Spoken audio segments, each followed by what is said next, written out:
When everything began to fall apart for Mrs. Chin, she was already over 70 and still as sharp a mind as when she worked keeping the books for a small family business. She was one of those women who could spot an odd number in a sea of figures without a calculator, someone accustomed to solving problems with logic and patience. She had lived for almost 40 years in that same house, with its simple facade and peeling paint, and she always thought that in her old age she would have peace and quiet, the heating on in winter, and a refrigerator full of decent food. But after her husband's death, her life began to shrink in ways she didn't initially understand.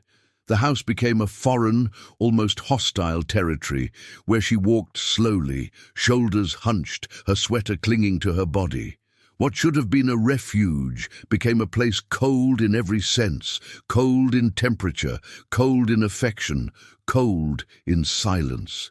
And in the midst of that dull routine, she began to live as if she were visiting someone else's life.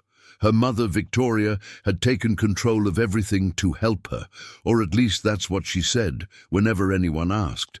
Mrs. Chin, used to relying on processes and systems, didn't immediately recognize how her autonomy was being stripped away.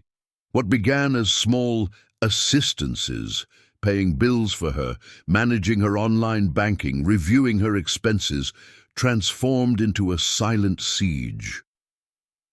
Within a few months, she no longer had access to her own $8,000 monthly pension. She received only a few cold words and a constant reminder that she didn't know how to manage money. While Victoria lived surrounded by expensive handbags, trips, and luxury restaurants, Mrs. Chin survived on rationed rice, expired milk and crackers, counted out as if they were medicine. Inside the house, the heat was almost always off, and she wore 3 worn-out sweaters to cope with the 58-degree heat that felt like needles in her frail bones. The weight loss was rapid, 32 pounds in 6 months, until her body became a shadow of what it had been. But the worst part wasn't the physical aspect. It was the growing feeling that maybe Victoria was right. Maybe she really was no longer fit to manage her own life. The most perverse thing about the whole situation was that from the outside, nothing seemed amiss. Michael, Mrs. Chin's son, would pass by the house from time to time, always in a hurry, always with an awkward smile that masked his inability to confront any conflict. He saw his mother thinner, shivering with cold, walking with a slowness that wasn't like her, but he accepted without question the explanations Victoria repeated like a script. She's confused. She doesn't know how to manage things well. I'm trying to prevent her from making mistakes. Michael nodded, perhaps because he needed to believe it, perhaps because facing the truth would force him to admit that he had failed as a son. Mrs. Chin, for her part, never complained. She barely murmured that she had little appetite, that the cold wasn't so terrible, that her head ached because she hadn't slept well. She was a woman accustomed to not bothering anyone, to not making a sound, to believing that demanding the basics was asking too much. Inside the house, her routine had been reduced to silent survival.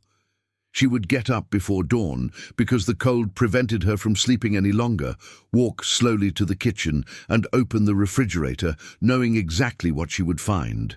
The same liter of expired milk she didn't dare throw away, the 3 packets of ketchup that seemed more like a mocking reminder than food, and a Tupperware container of dry rice that she measured with almost surgical precision to make it last 2 weeks. Sometimes she felt dizzy when she stood up, as if the world were collapsing for a second. Other times she felt as if her bones were too fragile to support her. But even so, she carried on, convinced that it was her fault for not being useful, for not generating income, for being dependent. When Michael entered the house, he noticed the damp smell and the icy air, but he let Victoria answer for him. Nobody saw. Nobody wanted to see. That what was happening was not confusion or old age. It was abuse, neglect, and gaslighting enveloping a woman who, until then, had faced life with a dignity that was now being stolen from her, little by little. Victoria, for her part, perfected her role as the exemplary caregiver in front of the rest of the family. With her soft, calculated voice, she explained that her mother-in-law wasn't so lucid anymore, that she needed constant supervision, and that it was best for everyone if she managed the pension and financial decisions. She said it with that strained smile of someone who knows how to effortlessly manipulate perceptions. Meanwhile, she used Mrs. Chin's credit card to buy herself $3,000 handbags, pay for dinners at rooftop bars with panoramic views, and book trips to Hawaii, which she then proudly posted on her social media. All of this was financed with a pension that should have guaranteed basic nutrition, heating, and medicine.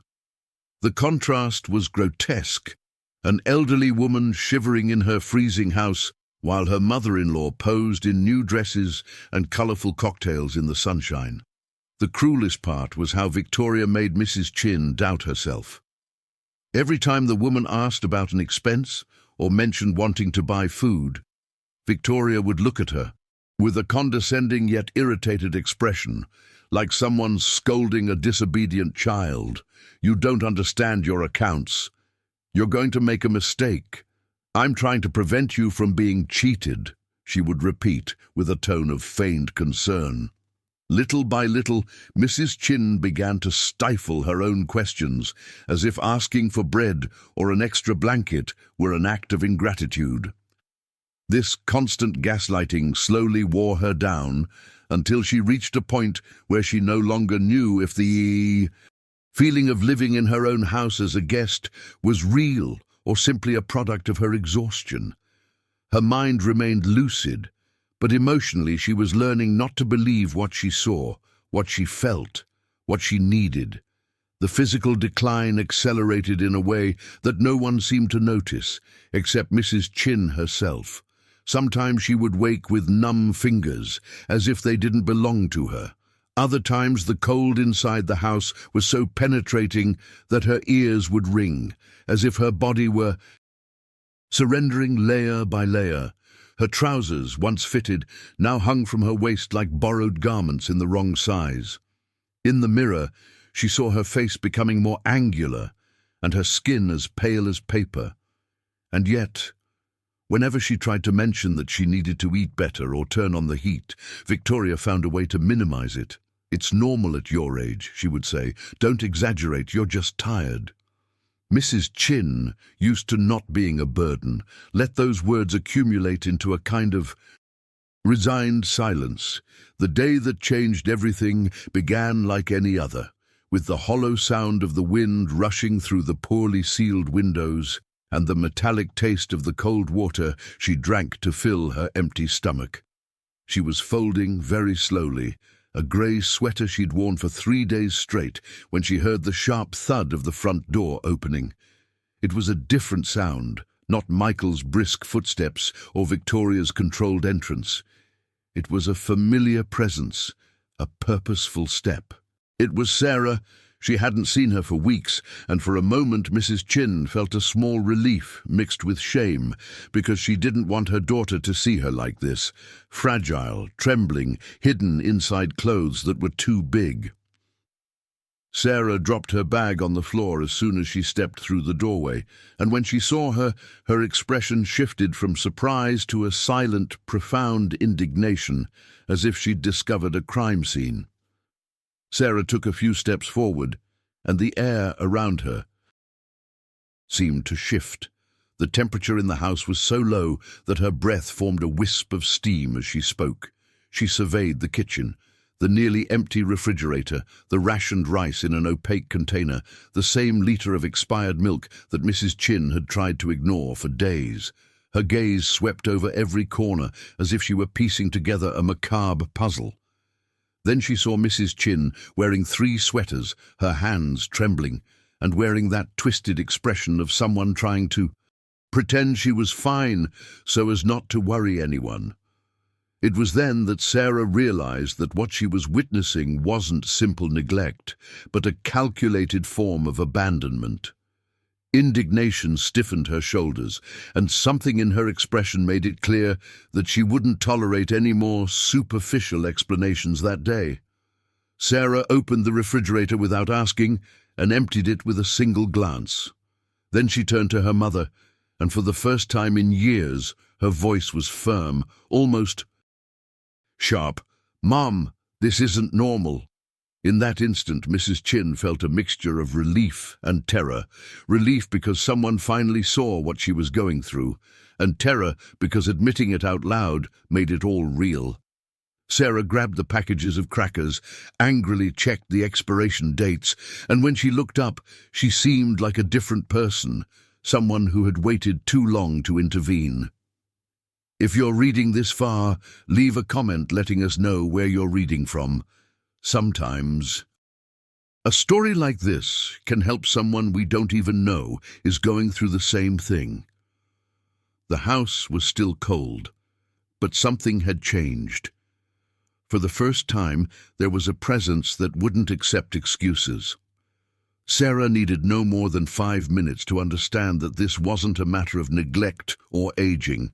It was abuse, abandonment, neglect disguised as family care. She walked through the house as if she were traversing a living archive, the heating off, the windows sealed with old tape, the faint smell of dampness lingering in the corners, the thin blankets folded as if they were enough for an entire winter. Every detail confirmed the same thing. Someone had decided that Mrs. Chin didn't deserve to live with dignity.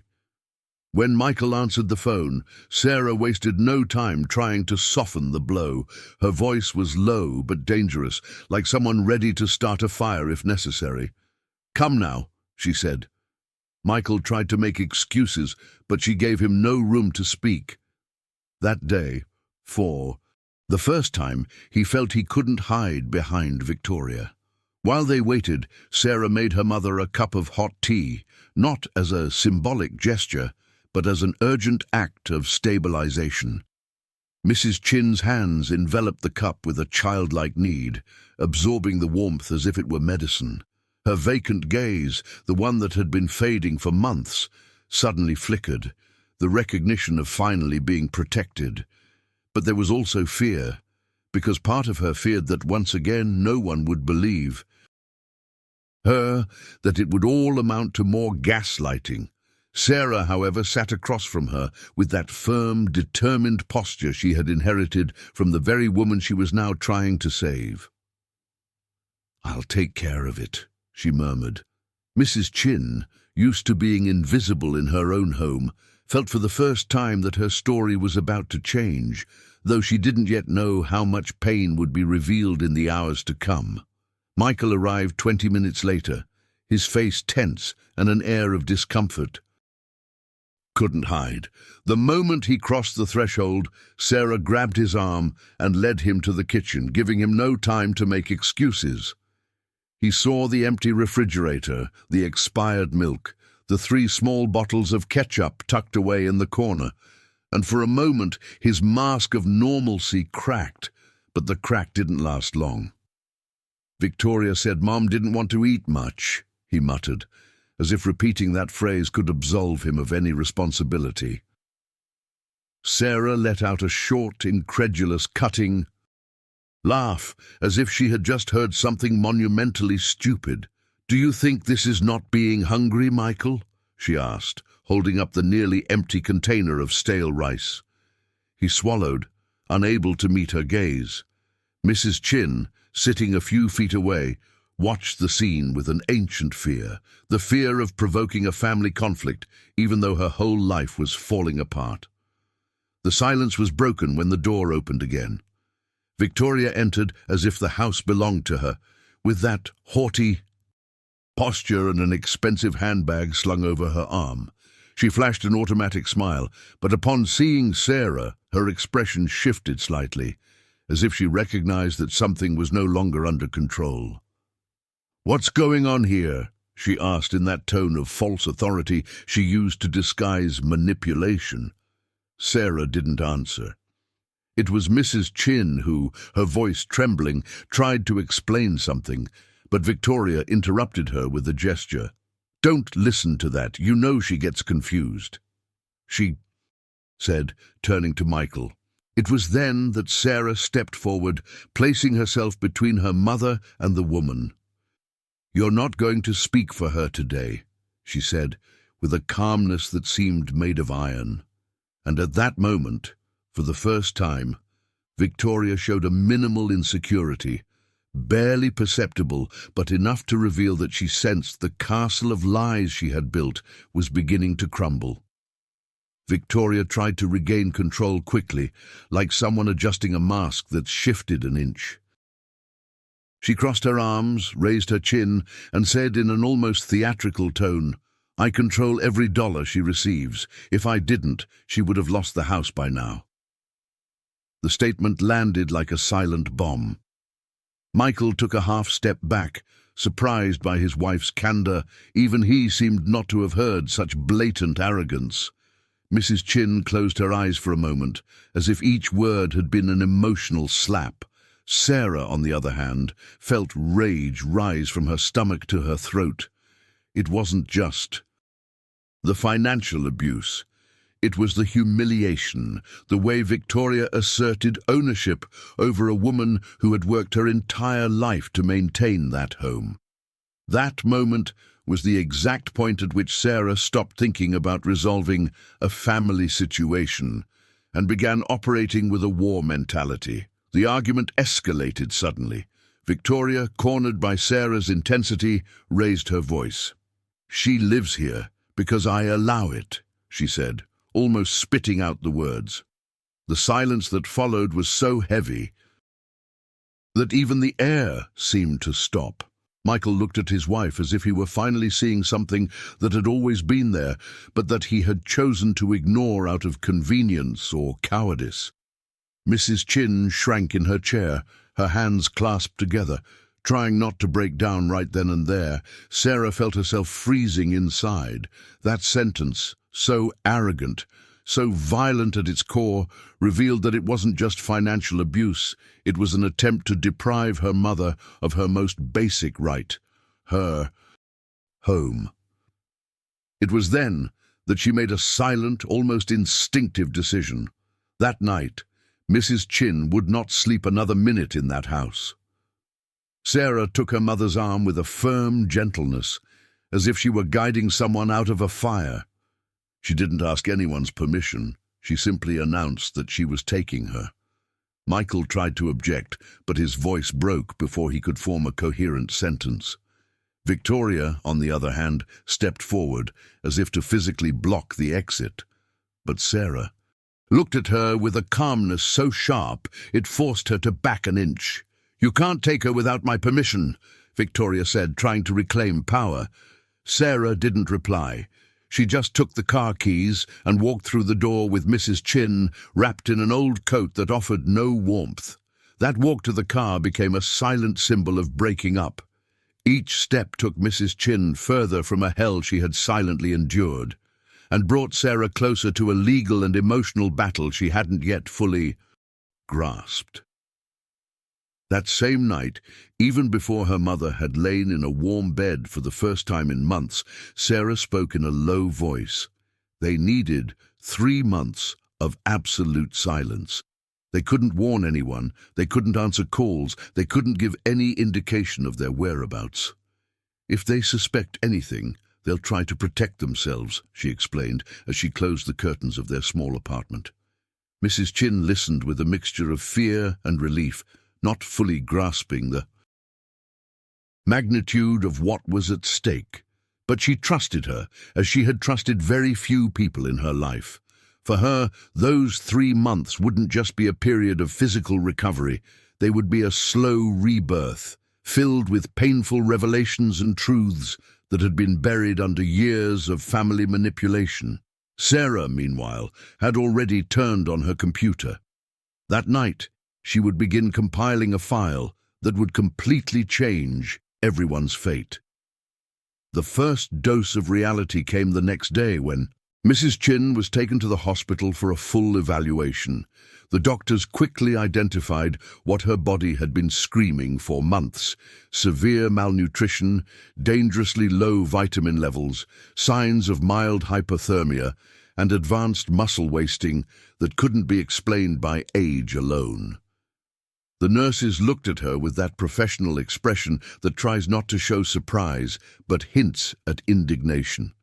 Sarah kept every document, every result, every photograph taken on the examination table. She knew that indignation wasn't enough. She needed irrefutable proof, solid evidence that no family excuse could erase. And there, amidst tests and signatures, a new kind of strength began to take shape for Mrs. Chin. The validation of professionals who confirmed that what she had felt wasn't exaggeration, confusion, or old age. It was abuse. Alongside the medical reports, Patricia, the social worker assigned to the case, entered the scene. She was a woman with a stern gaze and a clear voice, accustomed to seeing terrible stories, but few as meticulously planned as this one. After interviewing Mrs. Chin and listening to the details, she didn't hesitate. She formally classified the case as elder abuse and neglect. That document, sealed and signed, was a legal bombshell. Victoria could no longer hide behind the narrative of "I'm just helping," because now there was an official record stating the exact opposite. Patricia also explained to Sarah that the law protected her mother and that they had grounds for criminal prosecution if they continued gathering evidence. Mrs. Chin listened to everything in silence, with a mixture of disbelief and sadness, as if she struggled to accept that her suffering finally had a name and public acknowledgement. The second phase of Sarah's investigation was almost accidental. While checking an old laptop Victoria had left plugged in at the house during a visit, she found a search history synced with an account Nora herself had never properly closed. What appeared on the screen sent a chill through her, deeper than anything she'd felt at her mother's house. Life expectancy: elderly woman. Average time before inheritance distribution. Elderly malnutrition symptoms. How long can an older person survive with low caloric intake? It was years of carefully spaced searches, as if Victoria had been studying, analyzing, calculating. Sarah had to step away from her desk and take several deep breaths before reading on.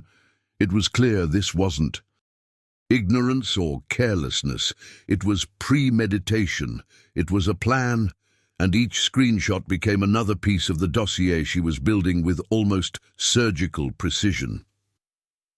The final blow came with the forensic accountant.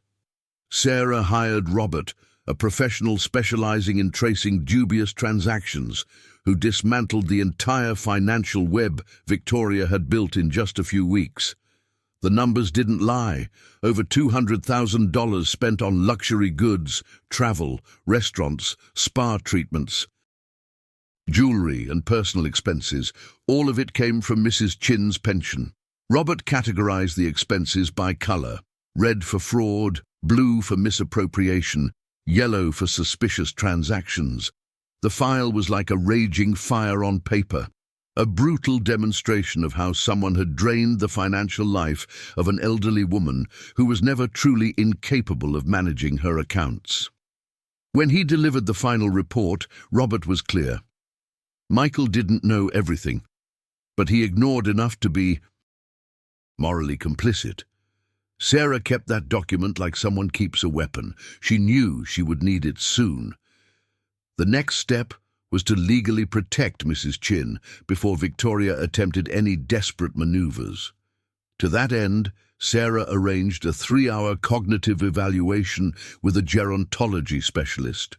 The elderly woman answered each test with a lucidity that surprised even the doctor. She remembered dates, performed mental calculations accurately, analyzed patterns, narrated events coherently, and showed no signs of cognitive decline. The report was categorical, full capacity, with no indication of confusion or incapacity to manage her assets. With that document in hand, Sarah refuted Victoria's most repeated argument, her mother-in-law's supposed incapacity. That day, upon leaving the office, Mrs. Chin walked a little more upright. She felt, for the first time in a long time, that she could trust her own mind, that she wasn't confused, that she wasn't losing herself. Someone had tried to amputate her confidence, but now she had proof that it remained intact. With the medical reports, social services report, digital records and cognitive assessment in hand, Sarah met with Robert Caldwell, a lawyer specializing in estate planning. In less than a week, he designed a structure that Victoria could never circumvent, an irrevocable trust. It included the house of 40 years, bank accounts, insurance, savings, and any future investments. Everything was under Sarah's sole control, without the possibility of outside interference. At the same time, they drafted a new will. Michael would receive $1, a symbol of a betrayal that could not go unpunished, while the bulk of the estate would go to Sarah and a foundation dedicated to combating elder abuse. Mrs. Chin signed each document with a still trembling hand, but with a resolute expression. It was the first time in years that she felt she was reclaiming not only her assets, but her dignity. The news that Mrs. Chin was no longer available spread quickly, and it wasn't long before Michael and Victoria appeared at Sarah's house, pounding on the door with a mixture of fury and desperation. By the time Sarah opened it, they were already on the verge of emotional collapse. Victoria spoke first, her voice thick with venom, wrapped in indignation. "What do you think you're doing? Everything we did was for her own good." Sarah didn't reply. She simply stepped aside, letting them both in to face the truth. They'd been ignoring for 3 months. Mrs. Chin was sitting on the sofa, her skin looking healthier, wrapped in a warm blanket, and Victoria watched her as if she were looking at someone who had slipped through her fingers.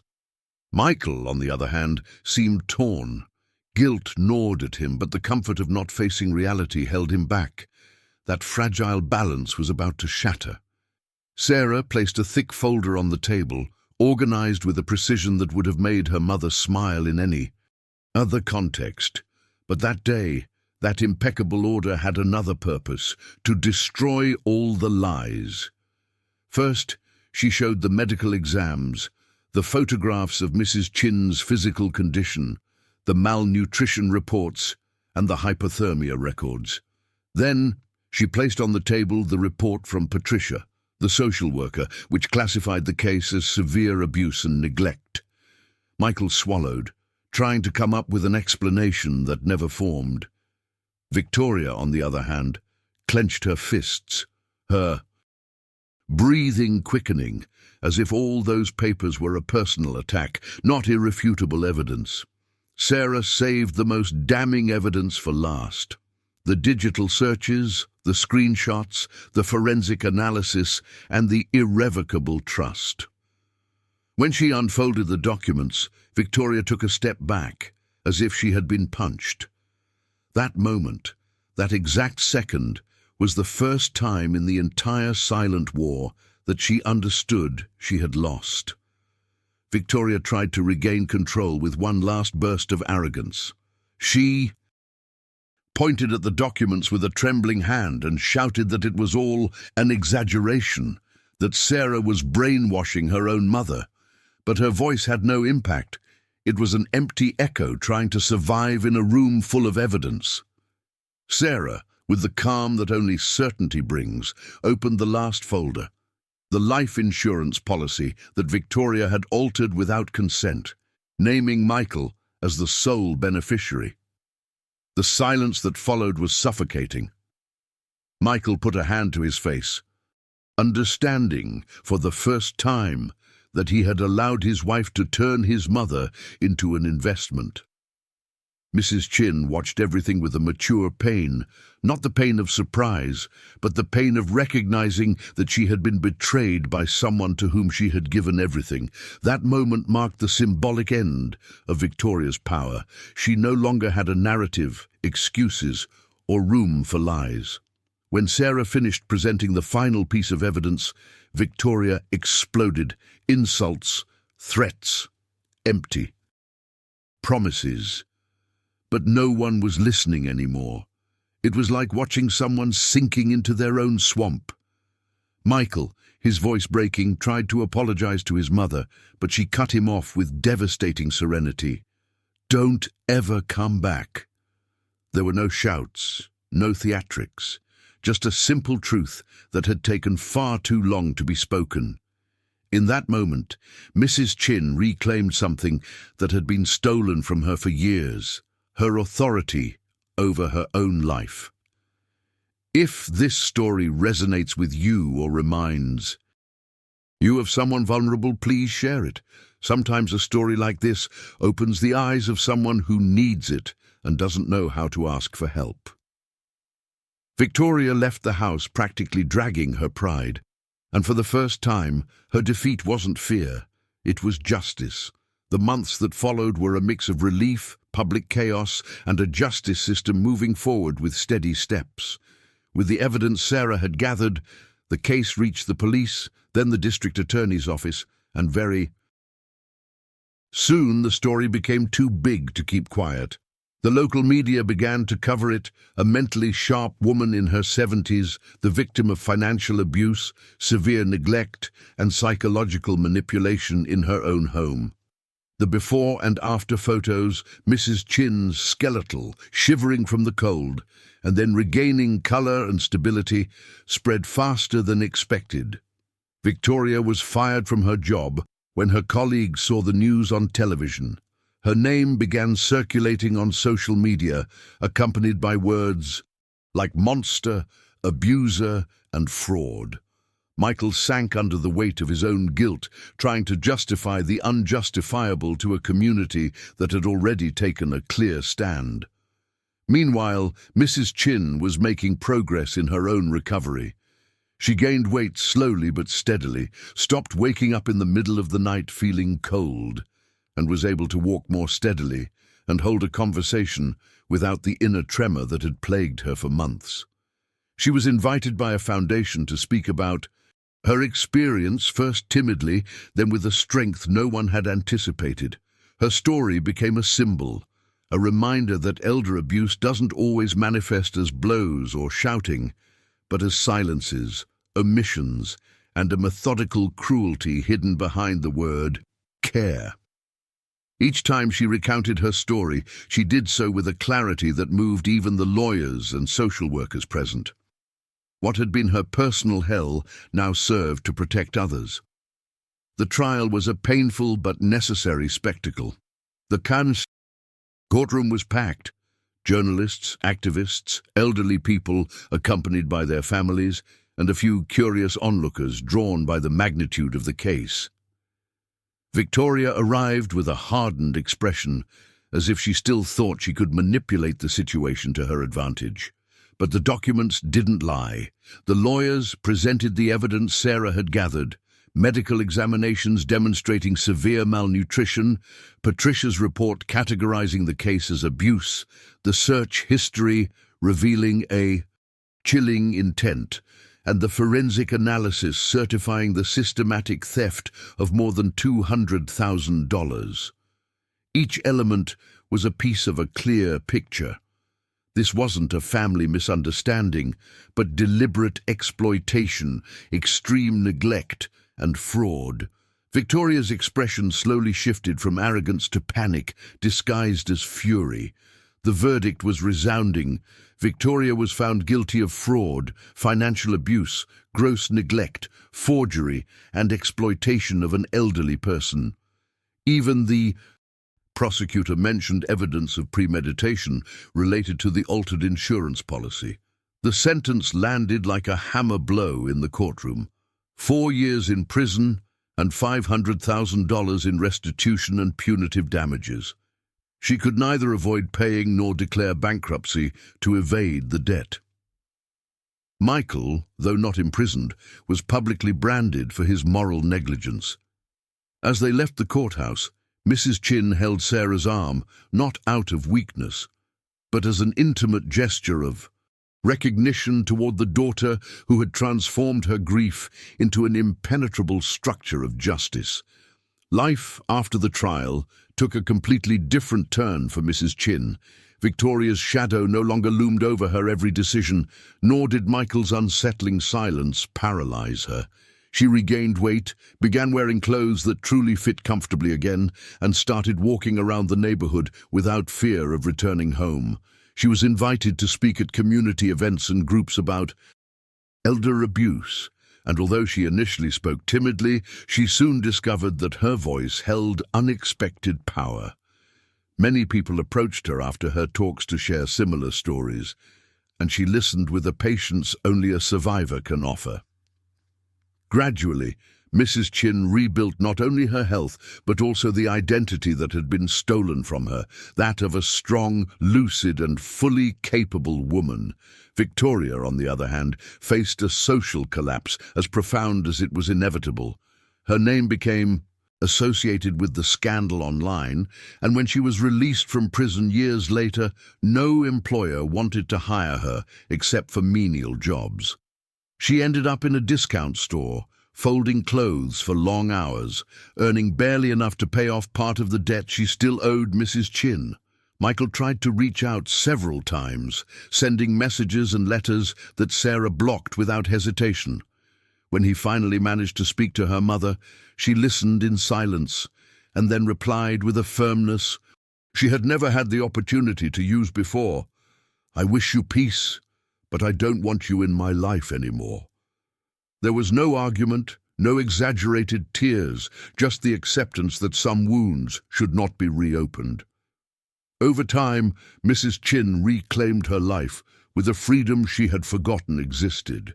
She rearranged her home, opened windows that had been closed for years, replanted flowers in the front garden, and stocked the pantry with the food she loved, not what was imposed upon her. Every small gesture was an act of reclaimed resistance. Sarah became her emotional and financial guardian, not through authority, but through love and respect. Together, they founded a small community program to identify early signs of elder abuse, a project that soon became a beacon for many families. Meanwhile, Victoria's final image was reduced to what she had always been at her core: a woman broken by her own ambition, trapped in debt and anonymity. Mrs. Chin's true victory was not seeing her abuser fall, but surviving long enough to prevent others from experiencing the same nightmare. And so, with a silent strength that defies the passage of time, she closed the darkest chapter of her life knowing that this time no one would ever silence her again.